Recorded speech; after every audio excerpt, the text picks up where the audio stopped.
नमस्कार। कभी सोचा है कि कर्तव्य और परिवार जब इन दोनों के बीच चुनना पड़े तो कितना मुश्किल हो जाता है। आज हम एक ऐसी ही कहानी में गहराई से उतरने वाले हैं जो सीधे अयोध्या के दिल से निकलती है। एक राजकुमार जिसके सामने एक तरफ सिंहासन था और दूसरी तरफ उसका भाई, और फैसला बेहद कठिन। ये वो कहानी है जो धर्म और त्याग के असली मतलब के बारे में बहुत कुछ सिखाती है। तो चलिए शुरू करते हैं। सोचिए, भरत अयोध्या लौटते हैं और उनके मुंह से जो पहले शब्द निकलते हैं वो क्या है? इसी के कारण हमारे पिता नहीं रहे, श्री राम और सीता भी वनों में मारे मारे फिर रहे हैं। ये शब्द सिर्फ दुख नहीं था इनमें, ये तो एक गहरा, बहुत गहरा गुस्सा था उस धोखे के लिए जिसने उनके पूरे परिवार को तोड़कर रख दिया था। और जानते हैं इस गुस्से की वजह कौन था? कोई और नहीं बल्कि उनकी अपनी मां कैकेयी। जरा सोच कर देखें, भरत एक ऐसी अयोध्या में वापस आ रहे हैं जिसे वो खुद पहचान नहीं पा रहे हैं। हवा में एक अजीब सा भारीपन, गलियां एकदम सुनसान, हर चेहरा उदासी में डूबा हुआ। उन्हें ये तो समझ आ रहा था कि कुछ बहुत ही गलत हुआ है, लेकिन जो भयानक सच उनका इंतजार कर रहा था ना, उसकी तो वो कल्पना भी नहीं कर सकते थे। और फिर सच सामने आता है। कैकेयी, उनकी मां, खुद बताती हैं कि उन्होंने राजा दशरथ से 2 वरदान मांगे थे। पहला, भरत के लिए राज्याभिषेक, और दूसरा, राम के लिए 14 साल का वनवास। भरत के लिए यह जानना कि इस पूरी तबाही के पीछे उनकी अपनी मां का हाथ है, यह एक ऐसे झटके जैसा था जिसने उन्हें अंदर तक हिला दिया। क्या होता है जब अपने ही लोग शक की निगाह से देखने लगें?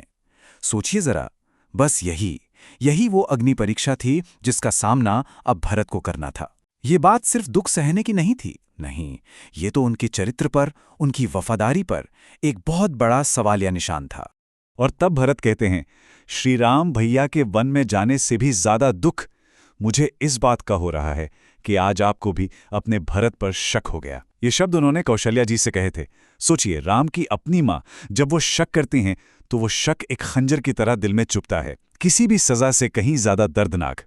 अब अपनी बेगुनाही साबित करने के लिए वो इतने बेताब हो गए थे कि उन्होंने एक ऐसी कठोर शपथ ली जो आसमान तक गूंज गई।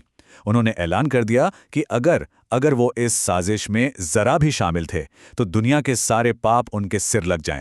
ये एक तरह से एक हताश इंसान की चीख थी जो अपना नाम साफ करने के लिए कुछ भी करने को तैयार था।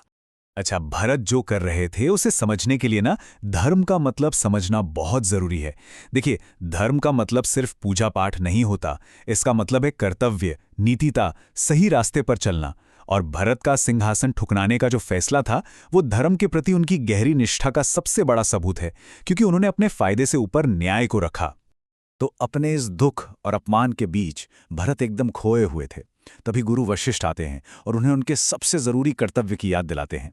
उनके शब्द ना भरत के दुख के उस कोहरे को चीर कर निकल जाते हैं और उन्हें एक नया मकसद देते हैं, एक बेटे के तौर पर अपने धर्म को पूरा करना। गुरु वशिष्ठ कहते हैं, ये समय शोक करने का नहीं है, मेरा अंतिम संस्कार करके मुझे मृत शरीर के बंधन से मुक्त करेगा। इन शब्दों से गुरु वशिष्ठ भरत को याद दिला रहे थे कि उनका कर्तव्य जो है वो उनके शोक से कहीं ज्यादा बड़ा है।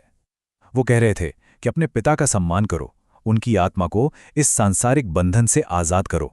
यहीं पर गुरु वशिष्ठ भरत को जीवन और मृत्यु का एक बहुत गहरा सच बताते हैं। वो समझाते हैं कि ये जो शरीर है ये तो बस एक नश्वर चीज है, असली यात्री तो आत्मा है जो हमेशा रहती है। और जब हम सांसारिक मोह को छोड़कर अपना कर्तव्य पूरा करते हैं तभी हम अपनी आत्मा को उसकी असली मंजिल तक पहुंचा सकते हैं। तो पिता का अंतिम संस्कार पूरा हुआ, लेकिन भरत के सामने अब एक नई चुनौती आकर खड़ी हो गई। अयोध्या की पूरी राजसभा उन्हें सिंहासन सौंप रही थी, एक ऐसा पद जिसकी उन्होंने कभी इच्छा ही नहीं की थी। अब वो क्या करेंगे? पूरी राजसभा और खुद गुरु वशिष्ठ सब भरत से सिंहासन स्वीकार करने के लिए कह रहे थे। उनका तर्क भी सही था कि भाई, एक राजा के बिना अयोध्या कमजोर हो जाएगी, असुरक्षित हो जाएगी। अब भरत कर्तव्य और अपनी इच्छा के बीच बुरी तरह फंस गए थे। उनके अंदर जैसे भावनाओं का एक बवंडर चल रहा था। तो भारत एक ऐसे धर्म संकट में खड़े थे जहां उनके सामने 2 रास्ते थे, साफ साफ। एक रास्ता था कर्तव्य का, जिम्मेदारी का, यानी सिंहासन स्वीकार कर लो और पिता का वचन पूरा करो।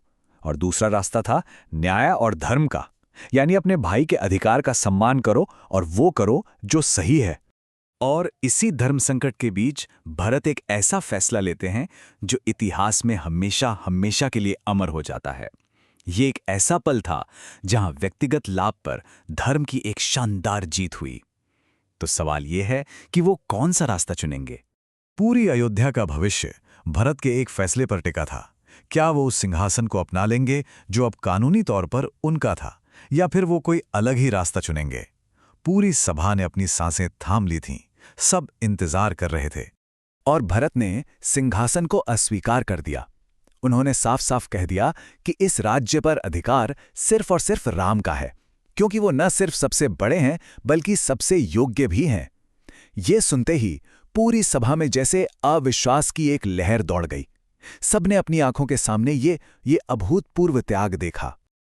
और फिर भरत ने वो घोषणा की जो इतिहास के पन्नों में हमेशा के लिए दर्ज हो गई। उन्होंने कहा, अयोध्या के राजा केवल राम हैं, और साथ ही उन्होंने कसम खाई कि वो राम को वापस लाएंगे और उन्हें उनका सिंहासन लौटाएंगे। देखिए, ये कोई मामूली त्याग नहीं था। भरत ने सिर्फ एक मुकुट नहीं छोड़ा था, उन्होंने अपनी पूरी जिंदगी, जैसा वो जानते थे, उसे त्याग दिया था। उन्होंने कसम खाई कि जब तक राम लौटकर नहीं आते वो एक तपस्वी की तरह जिएंगे। अपने भाई के दुख को उन्होंने अपना दुख बना लिया। तब गुरु वशिष्ठ ने कहा, तुम सचमुच धर्म का अवतार हो, तुम जैसा महात्मा आज तक कोई नहीं हुआ। इन शब्दों के साथ गुरु वशिष्ठ ने भरत के त्याग की महानता पर अपनी मोहर लगा दी, और उनका ये फैसला अयोध्या के लोगों के लिए एक मिसाल बन गया, एक प्रेरणा बन गया, जो हमेशा धर्म और निस्वार्थता का पाठ पढ़ाता रहेगा। तो भरत की ये कहानी हमें एक बहुत ही जरूरी सवाल के साथ छोड़ जाती है। जब कर्तव्य और अधिकार आमने सामने हों तो कौन सा रास्ता चुना जाना चाहिए? शायद सच्चा नेतृत्व सत्ता पाने का नाम नहीं है, बल्कि सही काम करने का नाम है, भले ही उसकी कीमत सब कुछ छोड़ देना क्यों ना हो। सोचने वाली बात है कि इस सिद्धांत को अपने जीवन में कैसे उतारा जा सकता है।